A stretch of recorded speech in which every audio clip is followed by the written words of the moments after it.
Welcome to Jewish Cinémathèque, where we meet some of the important faces involved with films that tackle aspects of the Jewish experience.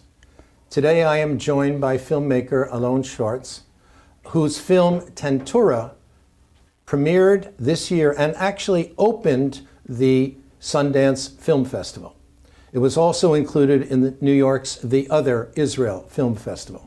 The film explores what some see as one of the dark moments during Israel's 1948 War of Independence. How did Israeli soldiers act when they conquered the Arab village of Tantura, just 5 miles northwest of Zichron Yaakov on the coast of Israel? Were atrocities committed there? Israeli filmmaker Schwartz wants us to take a hard look. קוראים לי טדי כץ, היו לי כמה אירועים מוחיים, אני לא בטוח שאני זוכר את הכל. האירוע הראשון היה סביב הסיפור הזה. He's totally nuts. השכחתי את הדברים. אנחנו עם טדי כץ למדנו. לא דיברתי עם אף אחד על זה. מה, אני אספר לה שאני הייתי רוצח? כאן הם אמרו את הדברים. אתה יכול לקחת את הקלטות, אבל תיזהר, כי ירדפו אותך כמו שרדפו אותי. השתוללו בטנטורה, זה היה משהו נורא. אלה הקברי האחים של הכפר הזה. יש בית קברות שם, נעשה שם חנייה. הכניסו אותם לחבית, ירו להם בחבית, ואני זוכר את הדם בתוך החבית. זה לא האופי שלנו. אנחנו עם טהור. לא היה טבח, זה לא נכון. היה סיפורים. Ethnic cleansing, which is what happened here, is exactly executed like that. There's no big program. אתה רואה שבן-גוריון לגרש את האנשים משם. היינו צוציקים, בני 18. כבשנו טנטורה, תפסנו הרבה ערבים, אספנו אותם. לקח פשוט מאוד ורצח אותם בתוך המכלאות. כמה נהרגו? איזה 270-80 אני קברתי אותם. לא היה ולא נברא. בן صدفة أنا وقف ابني ونطلع كل حياة أبوي وأخوي. I don't believe witnesses. תעלה פתוחה, מה שאתה אומר? זאת תעלה פתוחה. את זה אני לא שמעתי. לאמת יש את הכוח שלה. צריך פה לשנות את המחשבה, להכיר בעובדה הזו שהייתה פה נכבה. המדינה נתנו תשווה. כמובן שזה הרבה יותר קל להתעלם בכלל מכל העניין, ואז לא לכלכת את המצפון. תמחוק את זה. אני לא רוצה לדבר על זה, וזהו. אבל זה היה, מה לעשות? זה היה.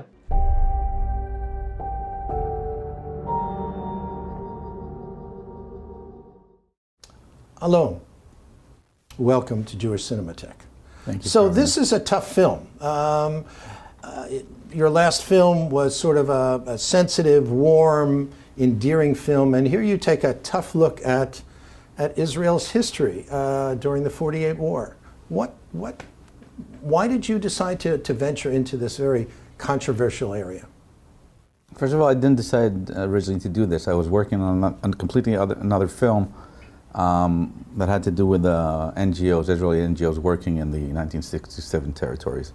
And while I was doing that, I stumbled across this story. I was already shooting another film, got funded, and I came across a story of a man that wrote a thesis, an academic thesis, recorded on tape soldiers, Israeli soldiers and Arab residents of Tantura, and then after his thesis received a score of 97, he got sued and was thrown out. Wait, so let me try to understand. So he was doing what, a master's thesis, and he began to do all this research and interviewed people, taped them, and then presented a thesis and got a 97 with honors, and then almost a year later, it broke out in an article in Ma'ariv, a headline article, the Tantura massacre, and a few of the soldiers took him to court for libel. So he made the claim that what? That Israeli soldiers did what? He basically brought testimonies from soldiers and other stuff, documents that pointed to a massacre occurring there, namely the battle ending, some Israeli soldiers got killed, some Palestinians got killed, but then there were men of the village that were executed in cold blood when they were unarmed. According to this fellow Katz. Teddy Katz. Teddy Katz. Yeah. Okay, and then? So I called him up, I met him. I met a very broken man. He's had 3 strokes. He had one just after the article was written, before his trial. And he was very eager to tell his story, and I realized that I had a very different film and a very different period than what I was already doing, but it was an amazing story, potentially. And he gave me access to the tapes, and we started listening to the tapes. I listened to the Hebrew ones, had somebody listen to the Arab ones, and in those tapes you hear stories. You hear stories of then 70-year-olds, today they're 90-year-olds. So we listened, we realized there is a story here, we realized that they told him things that he claimed. And that didn't match what I saw on Israeli websites saying he invented it all. So let me just backtrack a little bit. Yeah. So when the dissertation, when this thesis first came out, Yeah. and he scored high, there was a controversy, and it was in Ma'ariv, but then, so it was being discussed in the Israeli press. But then what happened back then? This is what, 20 years ago? Yes. Originally, nothing happened. When he wrote his thesis, originally nothing happened. He got 97 and it went to the library. Then when he was sued... he was sued because they claimed what? That they didn't tell him what he claimed they tell him. Okay. Now, apparently he made some errors in some of the quotes. He wrote a 300 or something page thesis, and he did make some errors. He manually transcribed, over 100 hours of tapes. So he did make some errors, but in a 300-page thesis, you can make some errors. They used that to claim the whole thing was a lie. But before this, the Israeli professors, his advisors, his committee... Nobody cared. Before it went to the paper, nobody cared. And they all said it was fine. Yeah.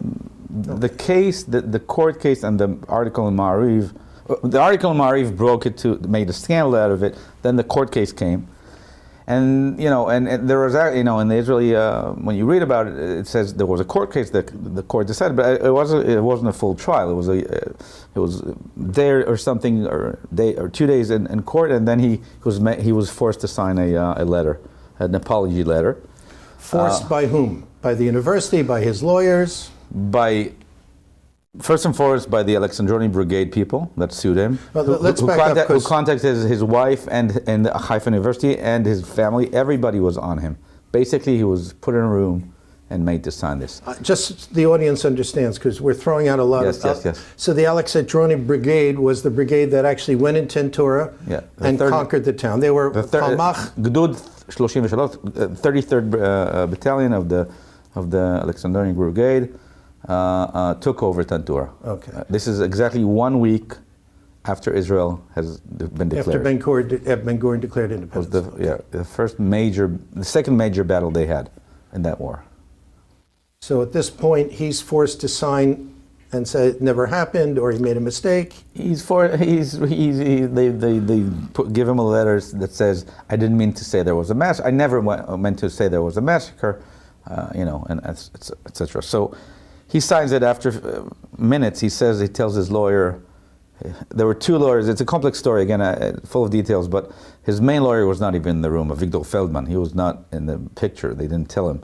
They dragged him with his cousin, who was his original lawyer, who was working with the other side to reach a resolution. And they made him sign a letter, and then he wanted to retract that. Again, he had a stroke prior, and he was 6 hours in the room under pressure, and he signed it under pressure. And when he wanted to retract, his lawyer cousin says, "We'll talk to the judge tomorrow." He comes in the next day, and the cousin resigns.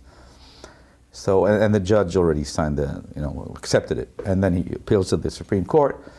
Doesn't help him. Then then the university takes it from there. They take away his thesis. They put it out of the library after it was there for a year. And they tell him, correct your thesis. He writes another thesis, and they cancel that as well. Although he had a passing grade for that, 3 professors passed him, 2 didn't.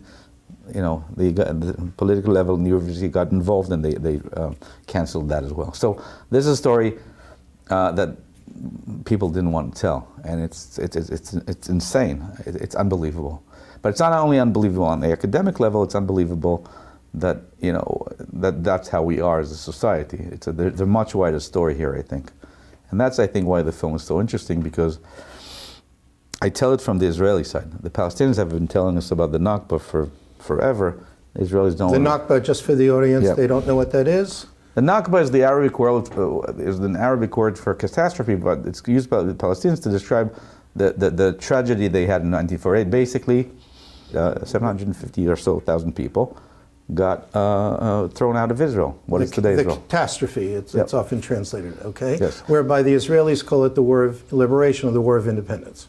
They call the War of Independence. But the Nakba is the tectonic shift that happened in 1948, and the Palestinians, that's their story. That's their story. And in Israel, we don't want to look at that. We don't want to be accountable for that. We don't take responsibility for that. We tell ourselves myth, for example, that they all ran away. Ask most Israelis like me before this film. What happened in 1948? How do these Palestinians suddenly leave, and we'll say, oh, they ran away. They ran away by themselves. So we tell ourselves these sugar-coated stories. Well, wasn't part of that true? Weren't they encouraged by some of the leadership, many of them, to run away and to leave? No, I'm asking you. Probably also, but okay. But most of them, if you look at it, ran away when they saw a campaign that included massacres, that included scaring them. And when you burn and when you massacre a village and tell the villagers to go to the next village and tell their neighbors, that creates panic. And that was a pretty orchestrated campaign, I think. So we tell ourselves, Israelis, Jews, and this I know after dealing with this film, I didn't know any of this before. We tell ourselves a very beautiful story about our founding days, and it's not that beautiful. That said, I understand the context. We were after the Holocaust. There was a war, it was a civil war, and thank God we won. And Israel was invaded.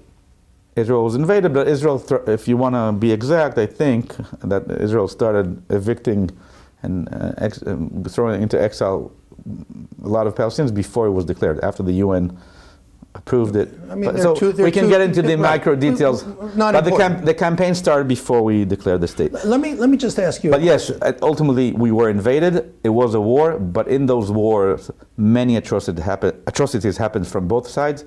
But there was a campaign to throw them out that includes, in many cases, soldiers massacring Palestinians. So you, as a young Israeli, you served in the Israeli army. You were in Miluim, in reserve duty for, we won't even discuss how many years, but many years. Many years. In school, one of the mandated readings was a story about the eviction and persecution of Palestinians. Chir bat Chizda by Yisar. Did you read that? No. That was part of the curriculum. Not for us. There was a movie in the 70s. Chir bat Chizda, by the way, if you look at what happened around Chir bat Chizda, I know it from now, not from high school. Right. And maybe because I wasn't such a great student, but I don't think we learned it. You were a terrific film student. I didn't study film, but Chir bat Chizda, if you look at the history, they had a hard time putting that film out at the time. Right. But it was made by Israeli television. It wasn't. It was, but they didn't right. let it there go out. There were problems whether it was banned or not. Right. Well, yeah, it was also banned. And Chittim was a very gentle, touching the subject, around the subject. You know, you look at it, it's a very. But you still have Israeli soldiers. Shooting at a Palestinian that's escaping. Okay. So. But that's a very sugar-coated version of what really happened. So this really changed your sense of what Israel was all about, these two competing stories. No, it didn't change what Israel is really about. It changed my view on how we should approach looking at a future of positiveness and of peace with our neighbors. I realized that what I've been taught isn't true, and I understand today that if we ever want to have a chance of real dialogue with Palestinians, we have to acknowledge what happened in 48 and acknowledge the truth and stop lying to ourselves and recognize their pain. Even if we can still say, we are here, we're not going to go anywhere. Even if we say we don't want the right of return because we want a Jewish state, we still have to tell the truth about what happened in 48 because we can't create honest dialogue with the other side when we're robbing them of their past. So this question about truth, there are some, even in the film, who say this never happened. Yeah. And you include that to your credit. So you are giving, an opportunity for both sides to tell their story. Some, especially the leader of that brigade, claim, I don't know what you're talking about. And you have that interview with him, and he says, never happened. Well, actually, the leader of that brigade wasn't in the film. He died before, Okay, but the head of the Alexander Brigade Veterans Association, Right. but the leader of the brigade also was on the same side. But yes, some of them say it never happened, but I think what's interesting about the film is not to say, did it happen or did not happen? It's pretty obvious what, to me, and to I think most honest viewers, what happened. I think what's interesting in the film is to see a portrait of a society and to see the body language, more than what's said in words, to see the body language and hear the intonation, if you understand Hebrew, and understand how people look the other way, how people organize their thoughts in order to build a story to believe in. And that's something you see when you interview people, when you listen to them, and something that doesn't pass when you read transcripts like they do in court or like academics do. They don't really understand that. They don't want to understand that. But that's the huge advantage of talking to people, of shooting them on cinematic format. And I think that's something very interesting in the film, to see how people move in the chair when they don't tell the truth and lie, for example. So within Israeli society, when the film was released in Israel, did it open up that debate? Was there questioning? Were people saying, wow, look at what we did? Did that happen? Of course. After it opened Sundance, there was a ton of articles for 6 or 7 months, a lot of them in Haaretz, but also in other papers, almost every week, 2 or 3 every week. It's probably the most talked about film in many years, and certainly this year. And there were different articles. Some were very pro the message of the film. Some were against it. Some old new historians, what they call new historians, went against it, especially people who at the time were for Teddy and then against Teddy when the trial happened. I think they're mostly protecting their career and their old So somebody decisions. like Benny Morris, who's highly respected as a new historian, has come out and basically said there's not enough evidence to support what you have. Yeah, but he said it. I think Benny Morris is saying what he's saying and he writes it in a very aggressive article because he wasn't included in the film. I interviewed him, and like others who I interviewed, I decided not to put him in the film for a different reason. He wasn't interesting enough, and he talked some nonsense in the interview, and I decided not to put him in. And he got very offended, and I respect him less today. He's a very important historian. He was certainly when he was young, he discovered a lot about the Nakba, and he brought it in his books. But I think in his older years, he's protecting his own career and less the truth, and it's sad to me. But yeah, some historians are against, some historians are for.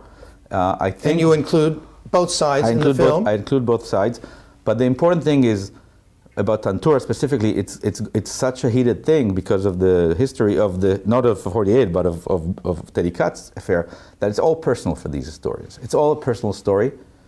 And they don't, I invite these people like Benny Morris and others to sit in panels, to come talk. I invited them to see the data, except for Adam Raz, which is a young historian.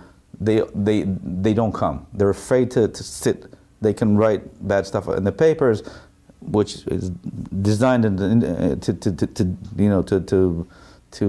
disrupt the film. Mm-hmm. But they don't come and talk. They don't want to see. They don't care about the truth. Have there been public screenings where you've had historians from both sides debating after a sort of post-screening? Have you done that? The historians that are against, I just told you, they don't want to come. They don't want to come. No, they don't come.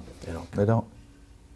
And it's amazing to me. There are some who say that similar kinds of things happen on the other side, and we don't, certainly the Palestinians don't make films about them. Why are we, the Jews, making films sort of seen by some as anti-Israel? And the Palestinians aren't doing this kind of thing. How would you respond? Do I have to act and like on the moral standards of the Palestinians? I am responsible for my side. I want the Israeli public and the Israeli kids to tell to know their own story. I can't take responsibility for what Palestinians do. It's not a free country over there, and in Israel it's a relatively free country. In Israel, Israeli taxpayers' money supported this film, which is incredible. Hot Aid, the new fund for cinema and television. So, and that's something I'm very proud. I'm very proud to be an Israeli filmmaker that's supported by Israeli taxpayers' money. And that happens not because the government is that great. It happens because there's legislation that makes sure that politicians can't get involved and don't make the decisions. I don't know if with this new government what will happen, but that's a very good thing that we have that in Israel. And in Israel, it was in theaters, it was in TV, it was in Cinémathèques. I have screenings all over. Israelis have a chance to see this film. And you've been interviewed on Israeli television. Yeah, endless times. So in other words, people aren't saying we don't want to talk about it. At least the majority, at least. So that's a good question. A lot of people in Israel are afraid to touch the subject. It's a taboo. It's a taboo. And why is it a taboo? Even in the left. And it's a taboo because the main conversation, argument between left and right in Israel, the Zionist left and right, is do we or do we not have a Palestinian state and go back and go out of the 67 territories. 48 is something we don't touch because that scares us. Because if we touch 48, maybe we're not supposed to be here. And what I say is, I think if Zionism wants to survive, it needs to upgrade its operating system. We must have a Palestinian state, otherwise we won't be here. But I think that in order for the public to understand why we need to do that, we need to understand what really happened in 48. I'm not for a one-state solution. I think it's a worse case scenario than a two-state solution. That's my personal political opinion. But I think we have to be knowledgeable about what happened in 48. And what happened in 48, with the context of Holocaust, with the context of everything that we know, is we take 750,000 Palestinians and we threw them forcibly out in a very violent way, and we hid and we covered it up. That's a very tough statement. That's a real statement. That's reality. That's what happened. And if some of them ran away, they ran away because we burned the village next door. And that's something that I learned while doing this film. It doesn't mean I don't have the right to be in Israel. It doesn't mean I don't have, it doesn't mean the Jewish state doesn't need to exist. I think we need a Jewish state. I think we need a smaller state with defined borders. But we have, in the age of post-truth, we have to tell the truth to ourselves. And that's something, that's a hard message. And the most important thing is to tell to Israelis and to tell it to American and in general, to Jews around the world, to American Jews. And the more we cover up, the harder it will be at one point to tell the truth, and we must tell the truth. And yet you will have some people saying, we're our worst enemies. Look what we're putting out there. We are our worst enemies. This is propaganda for the Palestinians. They don't need this propaganda. You look at this Taliban Jewish supremacists that have taken power, and that's what they need. We have an emergency state in Israel. Let me ask you as a documentarian, choices that you make. You include something in there about the discovery by some of the Alexandroni Brigade men. They found some Israeli soldiers who had been mutilated, their bodies mutilated, seeing certain things, Arabs having done some terrible things also. And some psychologists are saying it's almost normal in war, it's wrong, clearly, but it's almost normal in war for people to react in all kinds of ugly ways. You only really mention, in the film, there's only one mention of a mutilation. There's no discussion of other things and other causes that may have brought these people to do these horrendous acts that you claim they did. Mm-hmm. Choices are made by a documentarian. I mean, this wasn't your first film. No. It's an impressive film, and the very fact that it opened the Sundance Festival is just incredible. How do you make choices as a documentarian? Who do you choose to hear from? You've already said that maybe Professor Morris was boring, wasn't good, whatever, but talk nonsense. Talk nonsense. So how do you make those choices? And there's one, Ilan Pappé is in the film, and there are many in Israeli the history world who say that he's discredited. You listen, and others think he's very good. Right, so. But you also list that he's at Haifa University, where he hasn't been for at least 15 years. All the titles in the film are regard what these people, where these people held positions. In 1990. Yes, you can't put so much text. Gotcha. It's a technical thing. Okay. And when you look how to discredit, that's one way to but And there are people out there who are going to try and discredit any documentary. What they did to Ted, they're doing to me. Benny Morris wrote the article in order to hurt the film. Are you being hurt by this? But I didn't answer your first question. Please. How documentaries make decisions. How do you make decisions? So let me. It's very hard. The first thing is you want to tell a story that's compelling, that's interesting, that'll have the audience sit at the edge of the chair and be glued to the screen. The second thing is in a specifically sensitive story is this: you want to be very careful how you make up the story, but be honest and fair. So every frame in the film you ask yourself, yes or no, is this okay? Am I misleading? And there's a lot of choices. There's a lot of stories to tell around Tantura, and this film is not only about Tantura. This film talks about Tantura as a case study for a people. It's a portrait of the Israeli society, and it's a portrait of how a society in general sugarcoats its history. So the arc of the film doesn't only deal with Tantura or with the soldiers listening to the tapes that they talked about 20 years before. It's a very complex thing, but you have to be honest with yourself, and you have to make it interesting. That's the two things that guide you. And when you have professors or historians or people that are not interesting or that are repetitive, you choose to put the ones that are more interesting. That's the bottom line. You are part of a growing number of incredibly talented Israeli documentarians who are raising the tough questions about Israeli society and Israeli history. Mor Lushi in 2015 made Censored Voices, yep. where she took tapes from the Six-Day War. Six-Day War, where Israeli soldiers did magnificent things, and all of a sudden she's showing these awful, terrible things. Ari Shavitz's book, My Promised Land, talked about the expulsion of the Arabs in Lydda and in Ramla. Michal Weitz did Blue Box, Channel 1 Israel. There's a series coming out soon called 1948. Adam Raz writing in Haaretz every 2 weeks has a story about Nakba. Hagar Shezaf writing about how the Israeli archives are blocked. I think it's important. It's important because we grew up thinking we are this liberal, open, super democratic, super moral society. Comes from the Torah. We're better. But the truth is, we're good, but we're not perfect.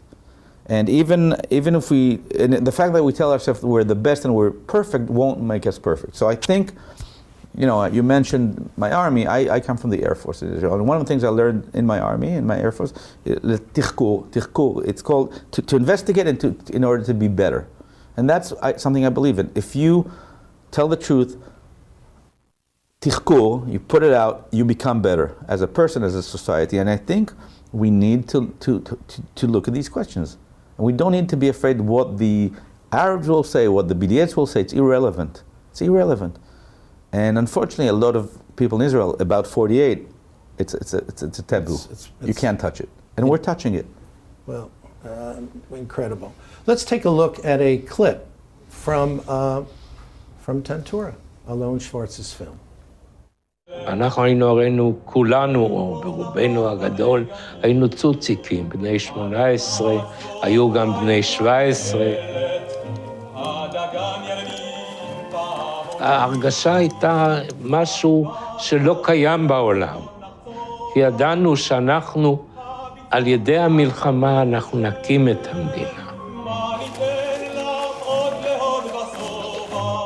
מדינה לוקחים עם חרב. ככה אבא שלי אמר לי. המדינה נתמית השוור.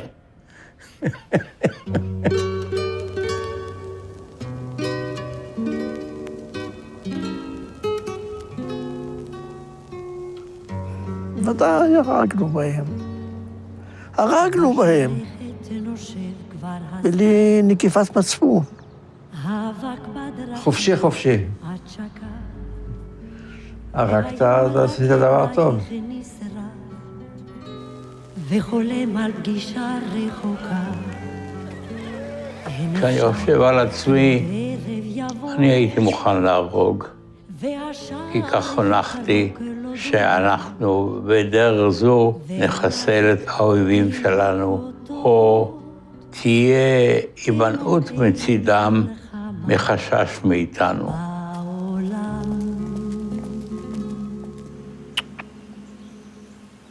לא דיברתי עם אף אחד על זה. אף אחד. ועם אשתך נגיד, שחיית איתה הרבה מאוד שנים, אני מניח. לא דיברת? אף פעם לא סיפרתי לה. מה, אני אספר לה שאני הייתי רוצח?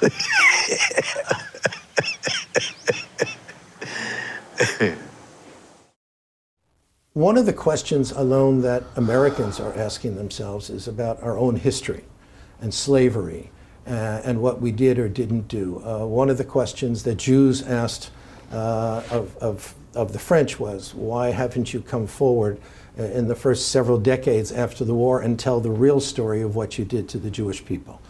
So do you equate this kind of thing with what you're doing now? And you're not alone. And the crazy thing about it, you talk about being an Israeli, and you are getting, or at least have been getting, the support of the Israeli government in terms of your funding. Fortunately, that has been not linked to politics. But there are some people saying there that you know, people like you have an agenda. How would you respond? I do have an agenda. I want Israel to be an open, democratic society. You're not supporting Israel if you blindly support the Israeli government. So Ilan Pappé, for instance, while he was Ilan Pappé is not my milieu politically. But while he was a professor at Haifa, said we should boycott Israeli universities. Are you saying that we should stop helping the Israeli people by promoting the U.S. government, trying to, I think that if you blindly help somebody, even though they're doing very bad things, you're not helping them. You're making it worse, and you have to help when the policy is right. And if Israel cannot today, unfortunately, politically, do the right thing. The right thing, as I see it, is to have a peaceful two-state solution, because otherwise, in 1 or 2 generations, we will be destroyed. That's how I see it, because there's going to be an everlasting war. And I think the whole world knows it. There's a plan on the table for decades now. The U.S. knows it, the Europeans know it, the Arabs know it, the Israelis know it. But we're letting there's this whole policy of let them do their own thing, let them do it together. Israel is very strong. The Palestinians are very weak. It will never happen. It will end in another Nakba, in another super big war over there when the time comes. This casualties on both sides. Beyond casualties, the plan of the right in Israel is to drive all the Arabs out. And we can't let that happen. Okay. We need a two-state solution. So the bottom line is that people like you, filmmakers like you, in a free society, are speaking their piece. They're saying what they feel, and hopefully at least opening up the conversation, and for that we thank you. Yeah, I hope it will continue, because with the new government I don't think it will. Well, let's hope. I think hope. we're in a very, very big danger now.